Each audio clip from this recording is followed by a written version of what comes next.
Ya, salam para sahabat pelayanan. Kita bertemu lagi di siri yang kedua yang dikutip dari Yohanes 6 ayat 28 sampai 31. Jadi, minggu yang lepas kita telah mengutip ya dari ayat 6 25 sampai 27 minggu yang lepas. Jadi, pada hari ini ya saya akan mengutip dari ayat Yohanes 6 28 sampai 31.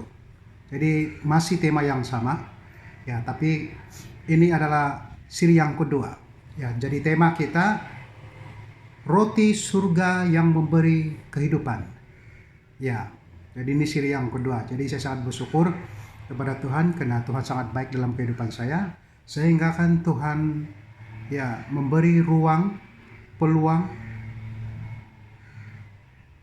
dan waktu ya untuk saya ya sesuai dengan kehendak Dia. Ya, setiap waktu Dia sediakan masa-masa yang tertentu ya supaya saya berkesempatan ya untuk menyampaikan kebaikan Tuhan lewat firman ini.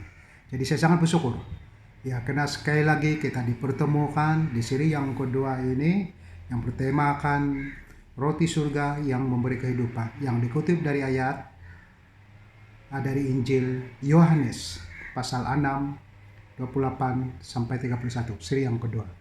Ya, jadi pertama-tama sekali ya saya sangat bersyukur dan terima kasih kepada para sahabat pelayanan yang masih setia yang menonton video ini. Ya, bahkan mereka yang akan menonton nanti. Para sahabat pelayanan yang berada di sana ya walaupun ya hanya seberapa ya yang menonton video ini kemungkinan, tapi saya percaya ya ini merupakan satu permulaan pelayanan saya melalui media massa, yaitu di Facebook, YouTube, WhatsApp dan sebagainya lah. Ya, jadi kita tetap bersyukur dan berterima kasih kepada Tuhan walaupun pada saat ini ya khususnya dunia dan negara masih dilanda dengan ya pandemik COVID-19 dan kita masih berada dalam langkah berjaga-jaga, yaitu perintah kawalan pergerakan pemulihan. Ya, jadi minggu yang lepas lebih kurang dalam 3 minggu 4 minggu kita sudah melalui ya perintah kawalan pergerakan bersarat. Ya, dan kita terus berdoa supaya pada akhir tahun ini ya berakhirnya permasalahan-permasalahan yang berkaitan tentang COVID-19 ini. Ya, supaya pandemik COVID-19 ini berakhir dan tidak akan bermaharajalela lagi di negara Malaysia yang tercinta ini. Ya, karena kita perlukan kebebasan dan kebebasan itu merupakan ya satu anugerah yang terbesar bagi kita semua, khususnya orang-orang percaya. Karena dengan senangnya kita melakukan pelayanan dan pergerakan ya supaya Injil Kristus dan pelayanan orang percaya di Malaysia ini dapat teruskan dengan sebaik mungkin. Karena inilah kehidupan orang-orang Kristen di Malaysia ini, bahwa kita perlu menjadi pelaku-pelaku firman Tuhan. Ya, jadi bersyukur karena Tuhan sangat baik dan Tuhan setia menemani dan memberi kebaikan dan terus memberi kebaikan dalam kehidupan kita semua. Jadi mari kita lihat di Yohanes 6 28 sampai 31.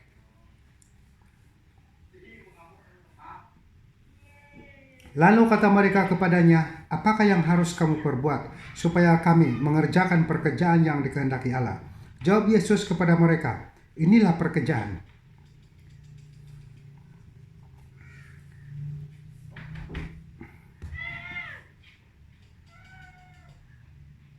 Jawab Yesus kepada mereka, "Inilah pekerjaan yang dikehendaki Allah, yaitu hendaklah kamu percaya kepada Dia yang telah diutus Allah."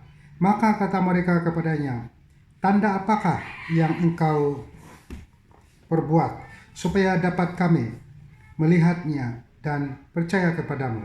Pekerjaan apakah yang engkau lakukan? Nenek moyang kami telah makan mana di padang gurun, seperti ada tertulis, mereka diberinya makan roti dari surga." Mari kita berdoa. Tuhan Bapa Surgawi, kami sangat bersyukur dan terima kasih kepada Engkau karena Engkau Allah yang baik. Allah yang mengerti, dan Allah yang menepati janji. Allah yang sentiasa bersiap sedia, yang memberi pertolongan tak kira waktu, tempat, masa. Tapi Engkau Allah yang begitu baik dalam kehidupan kami. Dan kami percaya setiap rancangan kami merupakan rancangan-Mu. Dan setiap rancangan-Mu merupakan rancangan kami. Dan biarlah rancangan-rancangan hidup kami ini ada di dalam Engkau. Dan biarlah sesuai dengan firman-Mu. Supaya setiap pelayanan yang kami lakukan, Engkaulah Allah yang menyediakan yang terbaiknya. Karena kami percaya dengan kuasa-Mu Tuhan. Sekali kami melakukan pelayanan ini, berkali-kali Engkau memberkatinya. Dan kami percaya Tuhan, selama kami melayani Engkau Tuhan, kami tidak mengharapkan yang terbaik apa yang Engkau mau beri kepada kami. Tapi satu yang kami harapkan Tuhan, apa yang terbaik yang dapat kami berikan kepada Engkau. Dan tanpa mengharapkan apa-apa daripada Engkau, Engkau lebih mengerti akan keperluan kami. Jadi tugas kami sebagai hamba-Mu Tuhan, cukuplah kami mengerjakan apa yang Engkau percayakan sesuai dengan talenta kami. Dan pada tengah hari ini Tuhan, kami percaya Engkau Allah yang sungguh baik, Allah yang memberkati, Allah yang menyediakan yang terbaik. Tuhan, biar Engkau memberkati firman-Mu ini untuk menjadi berkat bagi banyak orang di luar sana. Dan hamba-Mu ini berdoa pada channel YouTube yang hamba-Mu ini sudah buka, dan Facebook, dan pelayanan media massa. Supaya semuanya Tuhan dapat memberkati orang banyak di luar sana. Dan hamba-Mu ini percaya Tuhan, biarlah Engkau yang diagungkan, ditinggikan. Biarlah Engkau yang diangkat melebihi segalanya. Dan hamba-Mu ini sebagai alat, sebagai telinga-Mu Tuhan, sebagai bibir bicara-Mu Tuhan, sebagai penyambung lidah-Mu Tuhan, sebagai kaki dan tangan-Mu Tuhan. Hamba-Mu melakukan sesuai dengan kehendak-Mu, seturut dengan kehendak-Mu. Biar Engkau yang berkuasa dalam kehidupan hamba-Mu ini untuk menjadi berkat bagi banyak orang. Terima kasih, terpuji, termulia Engkau. Di dalam nama Tuhan Yesus, amin. Nah, saudara yang saya kasih dalam Tuhan, kita masih berbicara tentang roti surga yang memberi kehidupan. Kita masih berbicara ini, dan kita akan terus berkhotbah tentang roti hidup ini, karena saya percaya ya bahwa firman Tuhan ini sangat berkuasa kepada setiap orang yang mendengarnya. Bahkan pertobatan akan berlaku kepada setiap orang yang mendengarnya. Karena firman Tuhan berbicara, melalui pendengaran juga orang akan bertobat. Bukan saja melalui penglihatan, bukan saja melalui mujizat-mujizat, dan bukan saja melalui ya bicara Roh Kudus ya secara otomatis kepada setiap orang yang ya mencari kebenaran. Tapi lewat daripada perkabaran Injil ini, hamba ini percaya bahwa banyak orang di luar sana yang hauskan firman Tuhan, hauskan kebenaran daripada Tuhan, hauskan keselamatan, menginginkan keselamatan, merindukan keselamatan. Haleluya. Jadi mari kita lihat di ayat yang pertama ini apa yang dikatakan oleh Yesus kepada para muridnya, ataupun kepada sahabat-sahabatnya, ataupun kepada orang-orang yang berada di sekelilingnya. Ayat 28. Lalu kata mereka kepadanya, apakah yang harus kami perbuat supaya kami mengerjakan pekerjaan yang dikehendaki Allah? Jawab Yesus kepada mereka, inilah pekerjaan yang dikehendaki Allah, yaitu hendaklah kamu percaya kepada Dia yang telah diutus Allah. Nah, ini pertanyaan-pertanyaan para muridnya. Ya.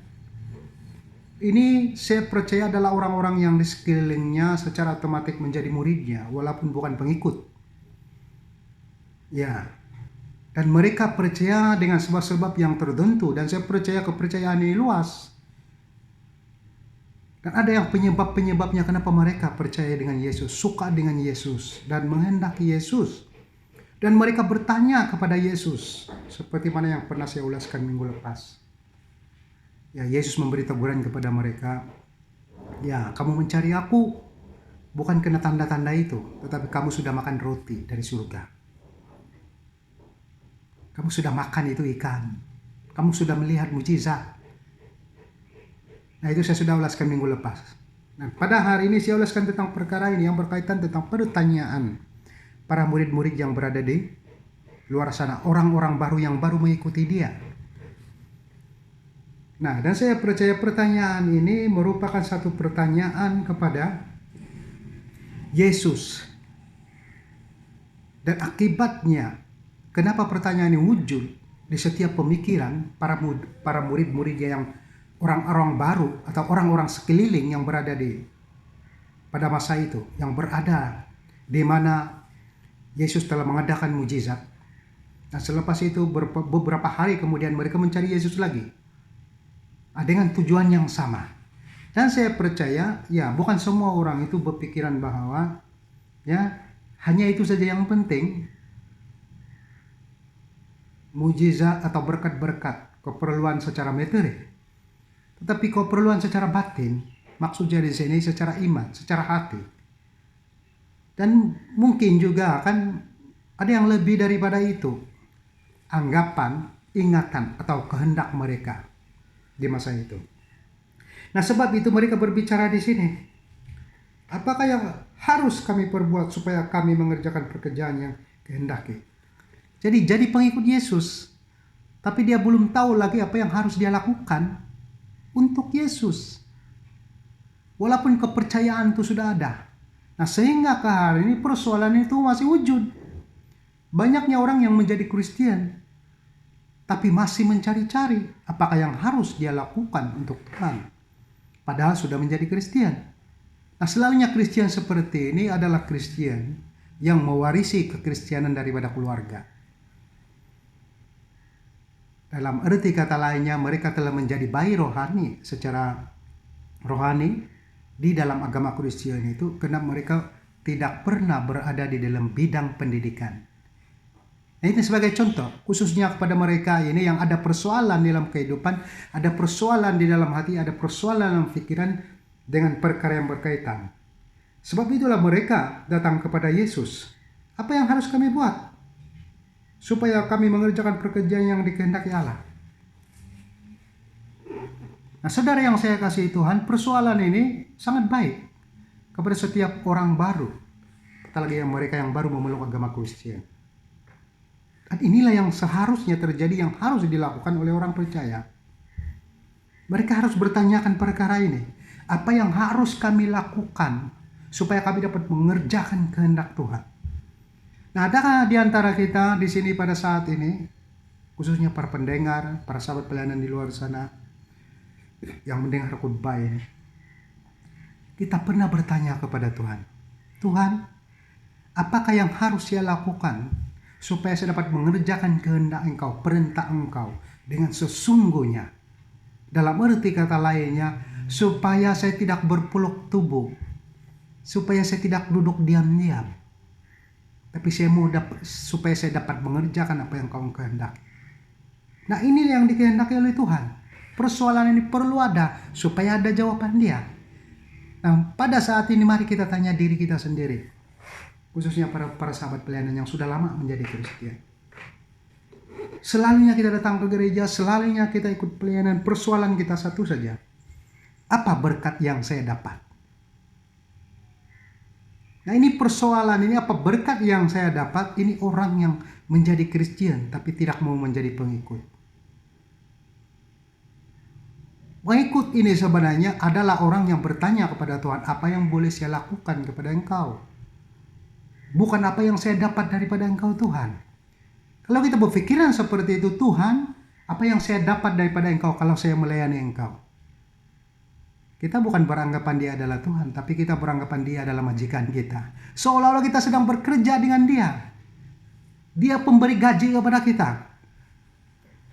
Dalam arti kata lainnya, sekiranya kita berpikiran seperti itu, kita harus bertobat. Sebab pertanyaan-pertanyaan seperti itu ditanyakan oleh bayi-bayi rohani. Ditanyakan oleh orang-orang yang tidak mengerti kebenaran firman Tuhan.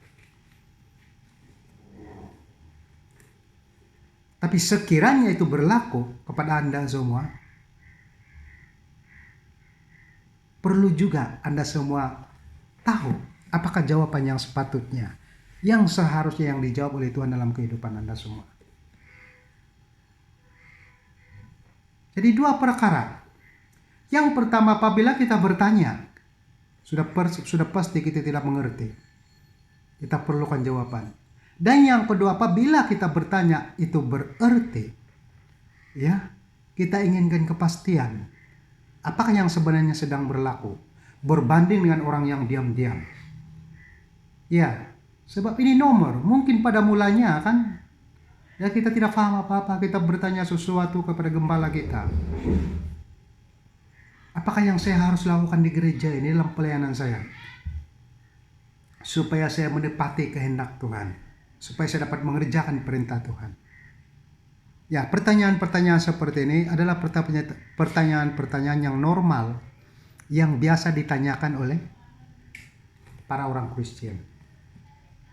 Nah, jadi pada tengah hari ini, saya ingin memberi jawaban kepada perkara ini. Nah, perkara ini sangat penting. Jadi jangan biarkan ia menjadi pertanyaan selama-lamanya tanpa ada jawabannya. Karena saya percaya di ayat yang ke-28 ini, kenapa mereka mencari Tuhan Yesus? Karena mereka ingin melakukan sesuatu untuk Tuhan Yesus, supaya mereka dapat mengerjakan apa yang dikehendaki oleh Tuhan. Nah itu. Jadi kita harus sadar perkara ini. Yang pertama, kita bertanya, karena kita adalah bayi rohani.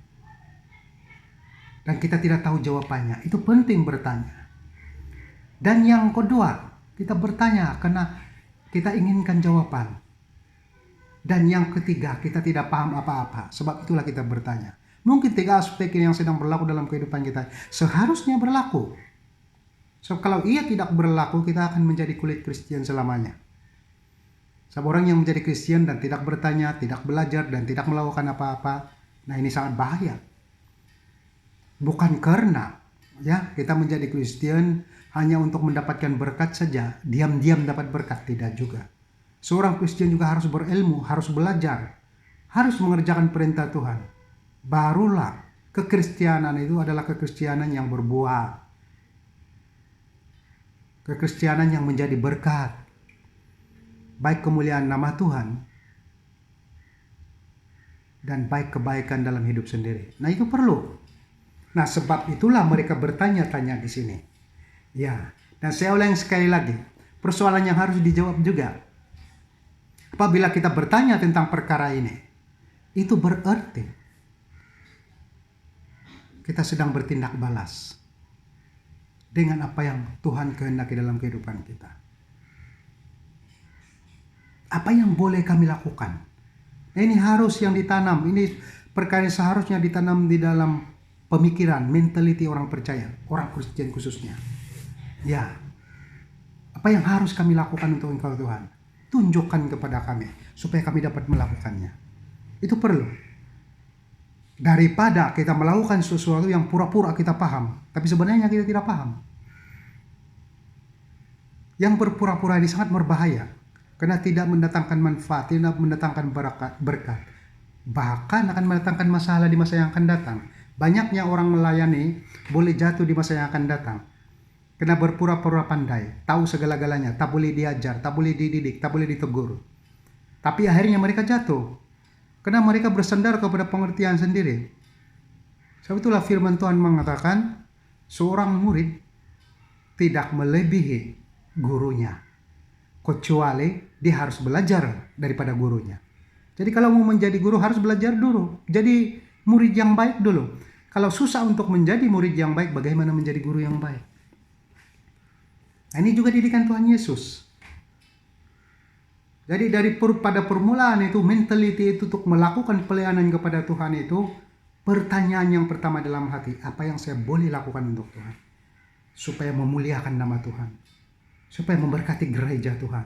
Memberkati orang sekeliling saya. Dan jangan tanam mentality, pemikiran iblis dalam pikiran. Oh Tuhan, saya sudah buat pelayanan, apa yang Engkau boleh beri kepada saya?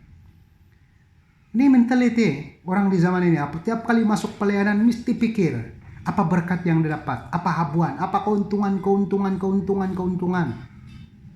Langsung tak mau rugi, tidak mau berkorban, tidak mau memberi kepada gereja, tidak mau memberi kepada pelayanan. Ya, kadang-kadang dia suka duduk di kelompok yang kecil, yang dia suka saja. Di gereja pun hidup berkelompok-kelompok, cari orang yang dia suka.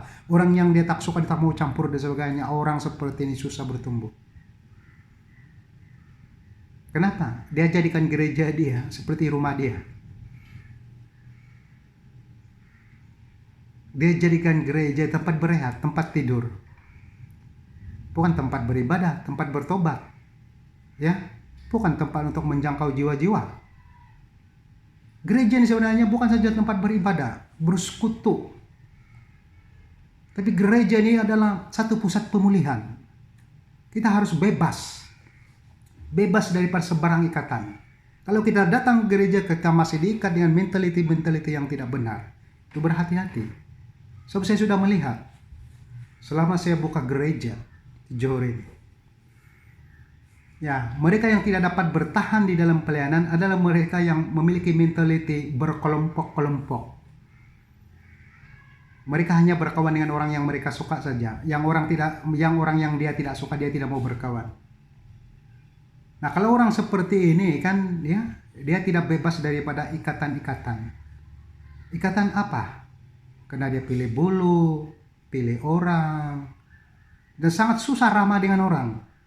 Karena ada mentality yang seperti itu. Apabila dia datang ke gereja kan, dia ikut kehendak dia, bukan kehendak Tuhan. Walaupun firman itu berbicara, ya, perluaskanlah jajahanmu, perluaskanlah kekuasaanmu, ramahlah kepada orang yang lain. Ya, dalam arti kata lainnya, kita perlu bercampur dengan banyak orang. Pemberitaan Injil itu sebenarnya kan boleh dilihat dari sikap kita. Kalau sikap kita terbuka kepada banyak orang, kita senang bergaul dengan orang, pemberitaan Injil itu dapat dikabarkan. Tapi kalau kita pilih-pilih orang, nah hati-hati. Tak mungkin kita boleh bertumbuh dengan baik. Kita harus menjadi seperti murid-murid Yesus ini. Mereka ini bukan pengikut Yesus yang setiap hari ikut Yesus. Mereka hanya melihat Yesus hanya beberapa kali saja. Tapi apabila mereka berjumpa dengan Yesus, dengan satu tujuan mereka ingin tahu apakah yang harus mereka lakukan sesuai dengan kehendak Tuhan. Dan saya percaya bukan semuanya mencari Yesus karena ingin diberkati dengan perkara-perkara yang berkaitan, tapi ada di antara mereka yang mencari Yesus dengan tujuan yang betul, yang benar. Nah, dan sebab itu apa kata firman Tuhan di sini? Di ayat yang ke-9. Jawab Yesus kepada mereka, inilah pekerjaan yang dikehendaki Allah, yaitu hendaklah kamu percaya kepada Dia yang telah mengutus Allah. Yang telah diutus Allah. Saya ulangi sekali lagi. Lalu kata mereka kepadanya, apakah yang harus kami perbuat supaya kami mengerjakan pekerjaan yang dikehendaki Allah? Jawab Yesus kepada mereka, inilah pekerjaan yang dikehendaki Allah, yaitu hendaklah kamu percaya kepada Dia yang telah diutus Allah. Nah, maksudnya di sini satu itu yang paling penting dalam kehidupan orang percaya. Harus percaya kepada Yesus saja. Percaya dulu kepada Yesus yang telah diutus oleh Allah. Nah, saya katakan, kalau orang luar tidak paham, ya Yesus itu adalah utusan biasa. Yesus itu adalah nabi, rasul, dan semua gelar-gelar lah. Ya, dan beranggapan dia manusia biasa. Karena ada perkataan utusan, sekali lagi saya perbetulkan di sini. Bukan berarti dia adalah utusan dan dia bukan Tuhan. Nah, sekali lagi saya katakan di sini, ini perkataan Yesus sendiri nih. Percaya kepada Dia yang diutus Allah, dia cakap. Yang diutus Allah itu adalah manusianya, yang bernama Yesus. Yang mengutus dia itu adalah Allah. Allah yang sama yang ada di dalam diri dia. Yang diutus itu manusia, bukan Tuhannya yang diutus. Tuhannya hanya mengutus, tapi yang mengerjakan adalah manusianya yang bernama Yesus. Sebab itulah kita panggil dia Tuhan Yesus. Tak boleh dilarikan, dipisahkan di sini itu ketuhanan dan kemanusiaannya. Jadi kita harus percaya Yesus. Kita juga harus percaya Tuhannya, Tuhan dan ketuhanannya. Kita juga harus percaya jabatannya di surga sebagai Tuhan atau ketuhanannya. Kita juga harus percaya kepada Yesus, jabatannya yang ada dalam dunia ini sebagai Rasul, Nabi, dan semua gelaran yang ada pada diri Yesus itu. Kedua-duanya kita percaya. Nah, sebab itulah Yesus mengajar di sini harus mempercayai Dia dahulu. So, banyaknya ajaran-ajaran palsu di zaman ini, ya percaya kepada Yesus sebagai tabib, penyembuh, percaya kepada Yesus sebagai manusia biasa, sebagai rasul, sebagai nabi dan sebagainya. Tapi tidak mau percaya Yesus sebagai Tuhan. Nah, sekali lagi saya katakan di sini, kalau kita tidak mau percaya Yesus sebagai Tuhan, kita tidak mungkin dapat diselamatkan.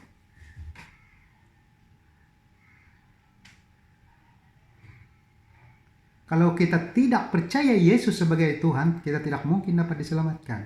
Sebab iman dan mentality kita itu sama dengan orang yang di luar sana. Percaya Yesus sebagai tabib penyembuh, tapi tidak percaya Yesus sebagai Tuhan. Mereka tidak dapat diselamatkan. Yang menyelamatkan itu adalah Tuhan kepada Yesus. Nah, Yesus ini sebagai saluran penyelamatan. Sebab dia manusia. Tuhan memakai tubuh manusia sebagai saluran penyelamatan. Kenapa Yesus juga diselamatkan oleh Tuhan? Karena Tuhan memakai tubuh manusia, ya, sebagai sulung penyelamatan yang pertama. Jadi kita harus percaya Dia, kepada Tuhan Yesus itu. Percaya kepada Tuhannya, percaya kepada Yesusnya. Baru kita boleh selamat, baru lengkap. So, banyak manusia di dalam dunia ini hanya percaya kepada Tuhan saja. Nah, ini ajaran-ajaran agamawi dalam dunia ini. Hanya percaya kepada Tuhan saja, tapi tidak mau percaya kepada Tuhan Yesus atau kepada Yesus itu sendiri. Ya, dan itu sebab mereka mencari-cari jalan untuk keselamatan. Apabila berdoa sebut Nabi Ibrahim, Nabi Nuh, ya, dan nabi-nabi yang lain yang ada dalam dunia ini. Karena Yesus disamakan seperti mereka semua. Sebab itulah mereka tidak mungkin akan dapat diselamatkan. Sebab beranggapan Yesus adalah manusia biasa. Tapi kita orang Kristen yang percaya ini, apabila Yesus memberitahu perkara ini, ya percayalah kepada Dia yang diutus, itu berarti kita percaya kepada Yesus, kita juga percaya kepada Tuhan. Tuhan yang ada di dalam diri Yesus itu. Tuhan yang telah mengutus Yesus itu. Nah, itu iman kita kepada Dia. Nah, ini juga harus dipikirkan oleh orang-orang percaya pada saat ini, apabila kita memberitakan perkabaran Injil. Ya, sekali lagi saya katakan di sini, kalau kita percaya hanya Yesus saja, kita percaya Dia sebagai manusia biasa, rasul biasa, nabi biasa, samalah kita percaya dengan nabi-nabi sebelumnya.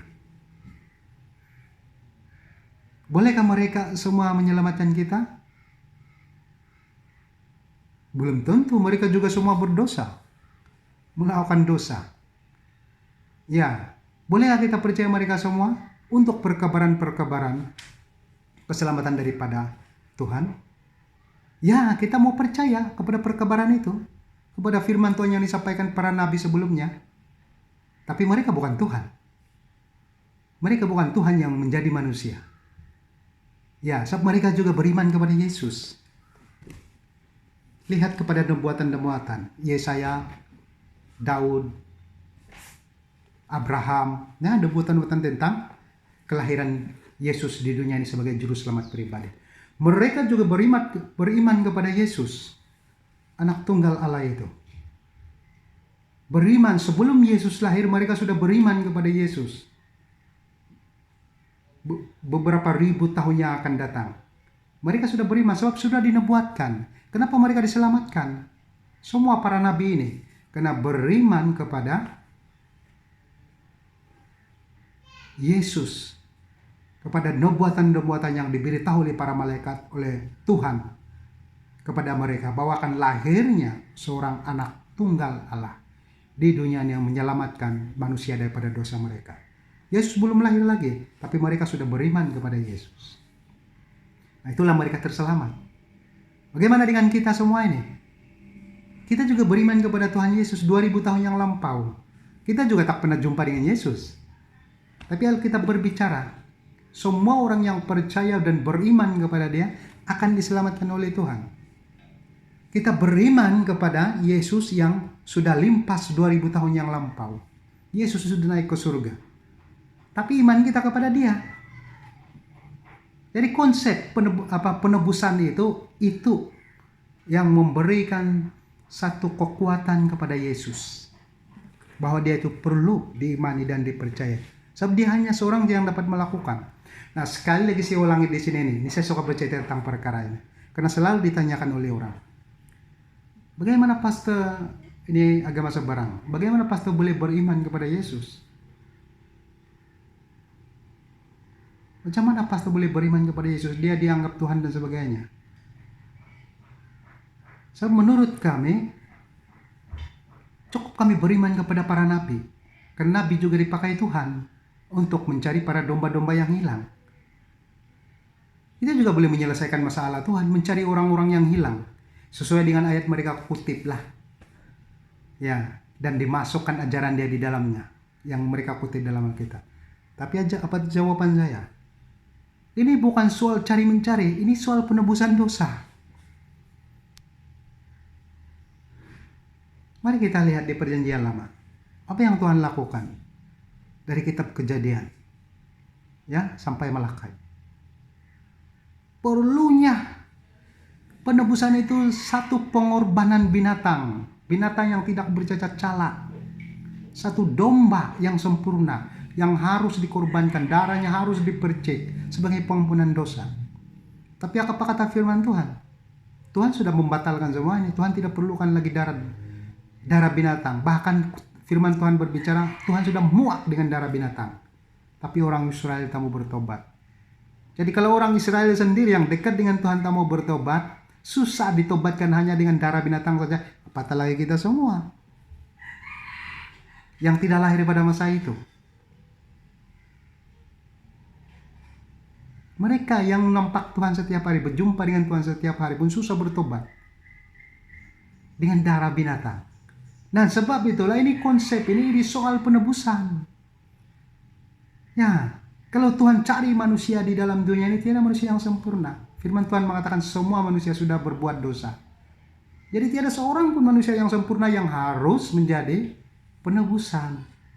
Harus dikorbankan untuk menjadi penebusan dosa manusia. Penebus dosa manusia. Tidak ada. Walaupun para nabi, semua nabi pun pernah melakukan kesalahan. Bahkan mereka tetap manusia biasa yang melakukan kesalahan. Jadi adalah kesalahan besar kalau kita beriman kepada mereka. Seolah-olah mereka ini seperti Tuhan. Seolah-olah mereka ini yang boleh membawa keselamatan kepada kita. Padahal mereka juga pernah melakukan kesalahan. Dan mereka juga adalah penyampai utusan. Dan tidak lebih daripada itu. Karena kalau Tuhan mencari di seluruh dunia ini tiada manusia suci. Kalau Tuhan pergi ke surga dan mencari manusia di surga, tiada manusia di surga. Apatah lagi di neraka belum ada orang. Ya, saya tak mau berbicara dulu tentang kesaksian pernah pergi ke neraka dan adanya orang di sana sedang dihukum dan sebagainya. Saya tidak mau masuk wilayah itu. Itu di hari penghakiman. Ya, itu masing-masing memikirkan. Yang sekarang ini yang kita harus pertahankan adalah kebenaran firman Tuhan sesuai dengan konteks firman Tuhan berbicara merujuk kepada Tuhan Yesus. Jadi tiada manusia dalam surga itu, yang ada malaikat dan Tuhan saja. Jadi siapa yang ditebus? Yang ditebus itu manusia, bukan malaikat. Apatah lagi Tuhan yang ditebus.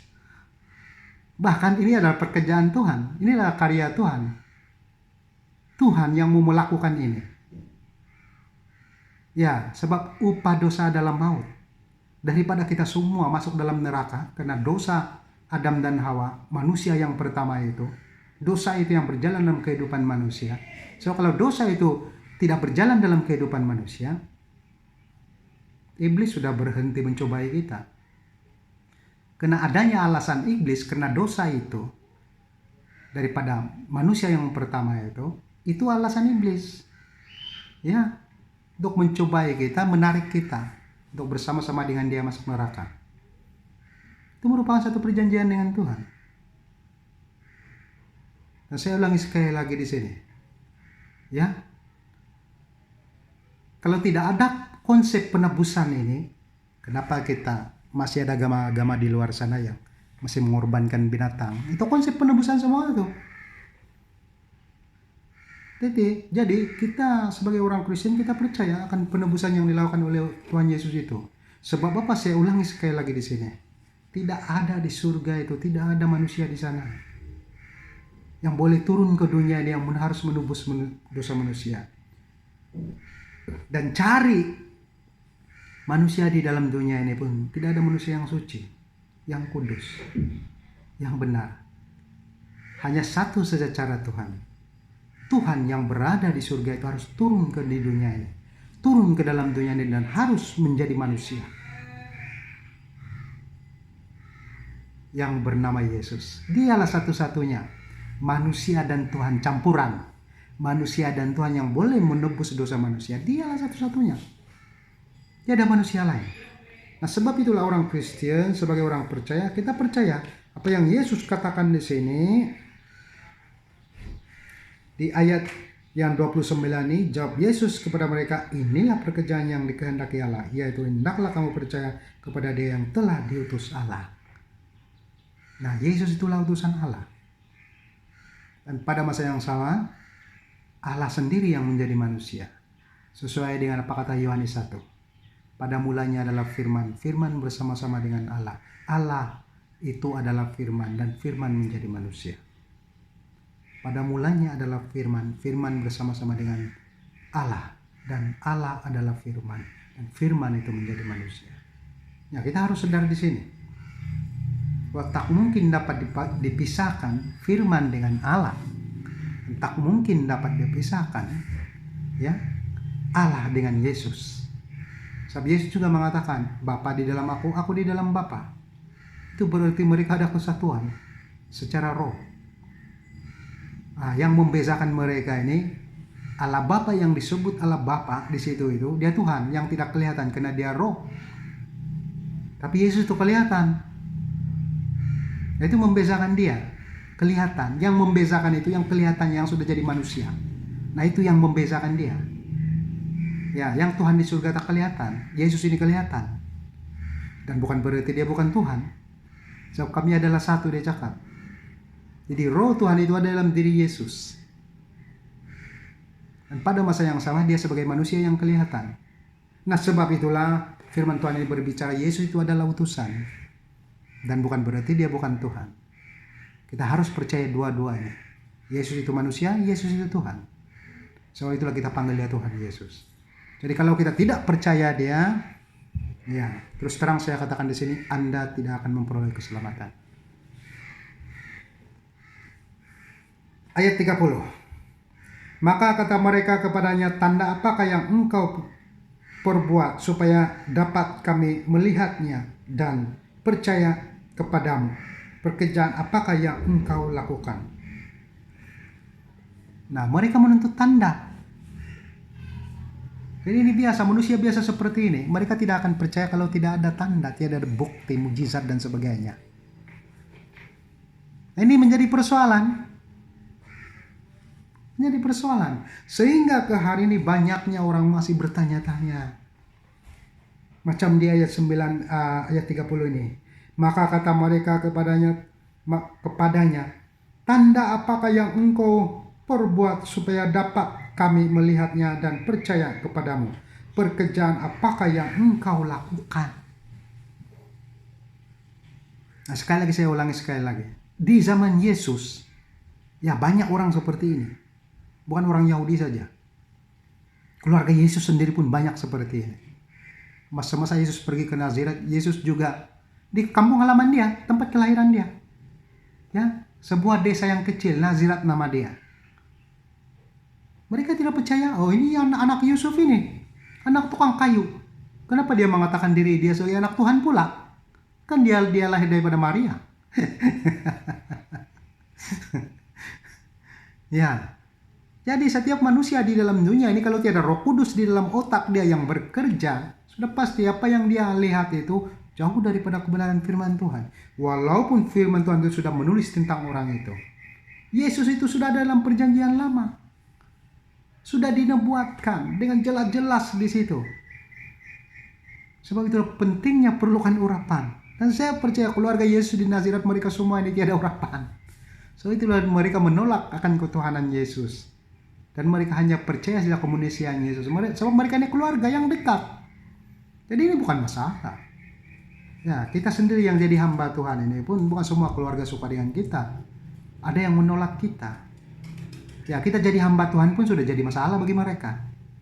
Apatah lagi kalau kita memberitakan kabar baik kepada mereka, Injil kepada mereka, terutamanya keluarga yang tidak seiman dengan kita, lagi lah masalah. Kalau Yesus sendiri ditolak oleh keluarganya, itu perkara biasa. Nah, satu jawaban saya di sini, karena tidak ada urapan Roh Kudus kepada keluarga itu. Nah, begitu juga kita pada hari ini, apabila kita memberitakan perkabaran, jangan katakan orang lain. Keluarga sendiri pun menolak kita. Nah, satu jawaban saya di sini, karena mereka tidak ada urapan Roh Kudus. Kalau ada urapan Roh Kudus itu dengan mudahnya mereka menerima pemberitaan kabar baik itu. Ya, dengan mudahnya keluarga kita, dengan mudahnya orang sekeliling kita menerima perkabaran baik itu. Tapi kita tidak heran juga. Ya, sebab perkabaran Injil ini sangat dibenci oleh iblis. Iblis tidak mau banyak orang diselamatkan. Jadi bagi kita sebagai penginjil, sebagai hamba Tuhan, pekerja-pekerja dalam pelayanan ini, ya, contohnya sudah dalam kitab ini. Bahwa apa kata Yesus? Ya, kalau pemberitaan Injil ditolak daripadamu, ya kibaskanlah pasir. Kita lepak kaki untuk menjadi peringatan, kibaskanlah pasir di di hujung jumbai jubahmu untuk menjadi peringatan bagi mereka. Ya, maksudnya di sini Injil ini bukan dipaksakan sampai diterima, tidak. Diberitahu kebenaran dia, diterima atau tidak itu terpulang kepada pekerjaan Roh Kudus kepada orang-orang sekeliling kita. Kalau mereka menerima itu berarti Tuhan yang sudah menerima mereka. Ya, sebab apa kata Tuhan Yesus? Semasa percakapan dia dengan Petrus, ya, siapakah aku ini, dia cakap. Apa kata Petrus kepadanya? Engkaulah anak Allah yang maha tinggi. Sampai 3 kali. Engkaulah anak Allah yang maha tinggi, dia cakap. Tapi apa kata Yesus kepada dia? Ya, itu adalah pekerjaan Bapakku. Bapakku lah yang memberitahu kepadamu, dia cakap. Nah, berarti pekerjaan Roh Kudus. Ya, Roh Tuhan. Tuhan yang memberitahu kepada dia. Sebab itulah dia paham siapa Yesus. Nah, begitu juga dengan kita pada hari ini. Ya, kalau kita dapat mengerjakan sesuatu untuk Tuhan itu bukan hasil usaha kita, bukan kepintaran kepandaian kita, bukan kenapa yang kita lakukan, tapi apa yang Tuhan sudah lakukan untuk kita dan untuk orang sekeliling kita. Semuanya berada dalam kekuasaan Tuhan. Nah, sebab itulah di ayat yang ke-30 ini mereka masih bertanya-tanya, apakah engkau perbuat supaya kami melihatnya dan percaya kepadamu? Pekerjaan apakah yang engkau lakukan, dia cakap. Dan saya percaya ini adalah murid-murid yang dari murid ke murid. Ya, dan kemungkinan besar mereka ini tidak ada pada masa Yesus memberi makan kepada 5.000 orang itu. Sebab itulah mereka masih menuntut mujizat, menuntut tanda atau bukti supaya mereka percaya. Nah, orang-orang yang seperti ini masih ada sehingga ke hari ini. Masih menuntut tanda, bukti. Nah, sekali lagi saya katakan, ya, kalau kita melihat mujizat sekalipun, pempang dapat berjalan, buta dapat melihat, bisu dapat bercakap, pekak dapat mendengar. Percaya, itu adalah kasih karunia Tuhan. Dan itu hanya sebahagian kecil daripada pekerjaan Tuhan untuk keperluan kita sementara dalam dunia ini. Dan bukan semua orang dapat bertobat karena perkara itu. Ada orang yang hanya perlukan mujizat, inginkan mujizat. Apabila dapat kesembuhan, mereka meninggalkan Tuhan. Itu bukan jaminan untuk keselamatan. Keselamatan ini sebenarnya, walaupun kita tidak disembuhkan, walaupun kita tidak dapat mendapat berkat daripada Tuhan, kita tak dapat apa-apa daripada Tuhan. Tapi dengan iman kita percaya kepada Yesus sebagai juru selamat pribadi kita tetap dapat diselamatkan. Sebab itulah Yesus pernah berkata, apa kata Yesus? Berbahagialah mereka yang tidak pernah melihat mujizat, namun percaya dengan iman. Ya, ini keselamatan ini daripada konsep penyelamatan khusus untuk orang Kristen nih. Ya, konsep kita ini berpandu kepada iman, bukan berpandu kepada apa yang kita lihat. So kita tidak sama dengan dunia ini, agama-agama di dunia ini. Mereka boleh berjalan di atas bara api, mereka boleh terbang, dengan supernatural, kuasa ini, kuasa itu, sakti ini, sakti itu agama-agama duniawi. Orang percaya semua melihat itu dan mereka mengikutinya. Tapi konsep di dalam keimanan orang Kristen ini, beriman saja kepada Tuhan Yesus, kita boleh selamat. Percaya kepada Dia, dari situ keselamatan kita. Apabila kita sudah beriman dan percaya kepada Yesus, barulah boleh bertindak. Bertindak apa? Seperti kebajikan, menolong orang. Itu sebagian kecil. Itu tindakan-tindakan iman. Tapi keselamatan yang sebenarnya bukan karena kita berbuat baik, bukan karena kita rajin sembahyang dan melakukan apa yang kelihatan baik. Bukan itu. Itu perkara kedua. Memang itu penting, perlu. Kebajikan-kebajikan semua itu. Tapi yang Tuhan perlukan di sini adalah tindakan hati, tindakan iman. Harus percaya dulu. Sebab ada orang berpuluh tahun ikut gereja, berkebajikan, membayar persepuluhan dan sebagainya. Tapi dia tidak beriman sungguh-sungguh kepada Yesus. Dan akhirnya dia jatuh. Karena dari mula iman dia seperti itu. Dia hanya mau kelihatan baik, bagus, disanjung tinggi, dihormati oleh manusia. Tapi dia tidak benar di hadapan Tuhan, dia tidak beriman. Jadi apabila dia tidak beriman di hadapan Tuhan, itu yang membuatnya dia kandas satu hari nanti. Nah, sebab itulah firman Tuhan ini berbicara di sini bahwa jangan ini menjadi iman orang percaya seperti para murid ini. Mereka perlu lihat dulu mujizat, baru kami percaya, dia cakap. Kalau ini menjadi iman kita, berhati-hati. Karena mudahnya kita diombang-ambing oleh agama-agama dalam dunia ini. Karena banyak orang puluhan tahun jadi Kristen, tapi apabila tidak disembuhkan, mereka hilang iman, berpindah agama lagi. Ada pula bertahun ikut Kristen, jadi Kristen, bertahun ikut Kristen. Tapi apabila dia berdoa minta rumah, Tuhan tak kasih rumah, Tuhan tak kasih kereta. Bertahun ikut Tuhan, bertahun ikut gereja, ikut Yesus, Tuhan Yesus. Tapi Tuhan tak bagi jodoh. Akhirnya dia kandas di situ. Dan pindah ke agama yang lain. Nah, inilah mereka nih yang bukan beriman karena percaya. Tapi ikut Kristen karena ada tuntutan. Ada keinginan-keinginannya. Imannya kepada tuntutan itu. Bukan iman kepada Yesus.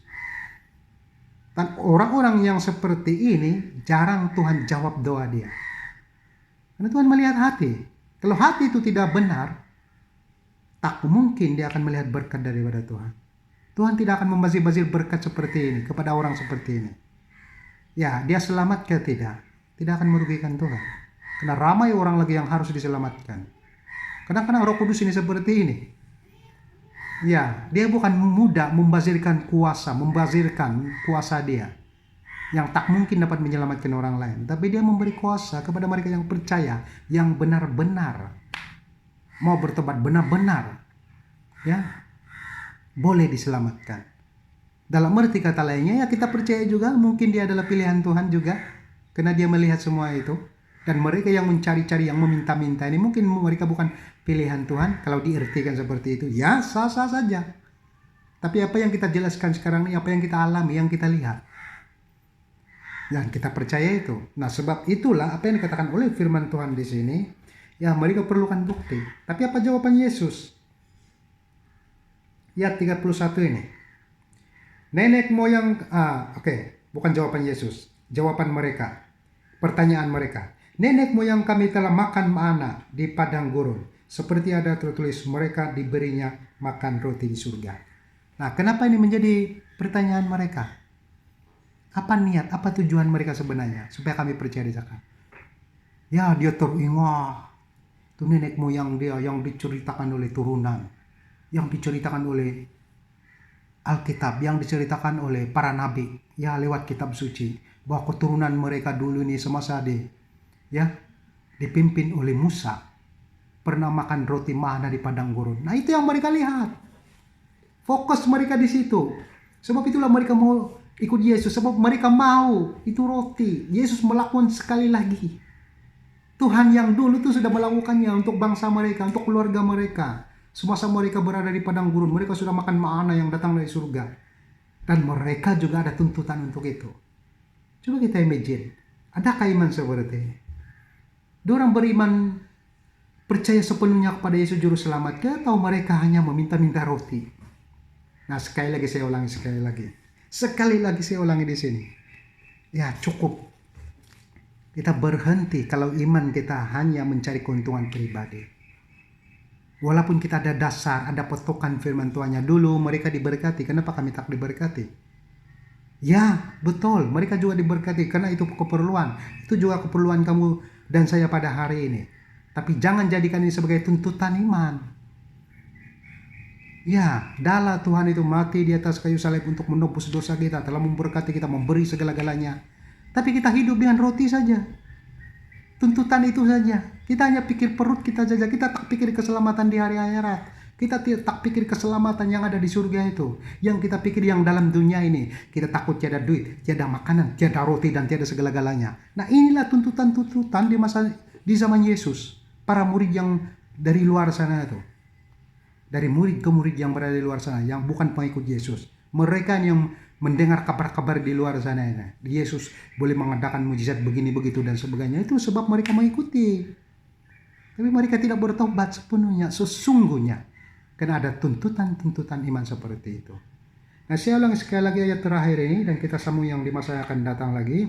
1, 2, 3, 4, 5, 6, 7, 8, 9, 10, 11. Ada 11 ayat lagi. Ya. Jadi marilah pada saat ini kita harus beriman sungguh-sungguh kepada Yesus. Karena Yesus itu adalah roti surga yang memberi kehidupan. Lebih daripada makanan jasmani. Tapi dia adalah makanan rohani kita. Yang seharusnya dalam kehidupan kita. Yang boleh menjamin kehidupan kita. Berhentilah pada saat ini berpura-pura mencari Yesus. Padahal mencari roti. Berhentilah pada saat ini kalau kita berpura-pura di dalam pelayanan. Kita datang ke gereja dengan tujuan-tujuan yang tidak benar. Kita mencari ketenangan. Ya, mencari damai untuk kepentingan pribadi, bukan mencari damai dengan orang lain. Ya, mencari damai untuk diri. Kita jangan pikir kita dapat berdamai dengan orang lain. Apa kata Tuhan Yesus? Ya, kalau engkau mempersembahkan sesuatu di rumah ibadahmu, mempersembahkan sesuatu di rumah ibadah, di rumahnya Tuhan, pergilah, carilah dulu musuh-musuh semua. Berdamai dulu dengan mereka. Baru yang kamu persembahkan persembahanmu. Karena tiada guna yang kamu persembahkan persembahanmu kalau kau masih ada musuh di luar sana. Ya, apa yang penting di sini? Persembahannya perdamaian. Damai itu perlu. Karena itu juga penyembahan. Itu juga menjadi berkat dalam kehidupan kita. Ya. Kalau kamu menghendaki roti yang hidup, roti yang kekal, roti yang memberi kehidupan, dunia dan akhirat ini untuk Anda dan saya pada hari ini. Ya, sekali lagi saya katakan di sini, seluruh persembahan kita akan menjadi sia-sia. Kalau kita tidak ada damai dengan orang lain, tidak ada damai di dalam hati, tidak ada damai dengan Tuhan. Perdamaian dengan Tuhan itu harus iman yang benar di hadapan Tuhan. Bukan dengan tujuan-tujuan negatif, tujuan-tujuan yang tidak benar. Seperti mana yang dilakukan oleh murid ke murid ini. Ya, sampai mereka mengutip-ngutip ayat. Ya, sejarah-sejarah nenek moyang kami diberi makan roti, dia cakap. Ya, jadi seolah-olah kan mereka ini menghendaki Yesus menunjukkan itu kepada mereka, baru mereka percaya. Nah, sekali lagi saya katakan di sini. Kita hidup, kata firman Tuhan, semasa Yesus diuji, kita hidup. Ya, bukan daripada roti saja, tetapi daripada setiap firman yang keluar daripada mulut Allah. Jadi, saudara dan saudari yang saya kasih dalam Tuhan, di siri yang kedua ini, ya, kita akan sambung lagi di seri yang ketiga di minggu-minggu yang akan datang, di masa-masa yang akan datang. Terima kasih karena setia menyertai ya khotbah ini ya sebagai penyegar, penguat iman kita semua ya di hari-hari yang mendatang ini. Terima kasih dan Tuhan memberkati Anda semua.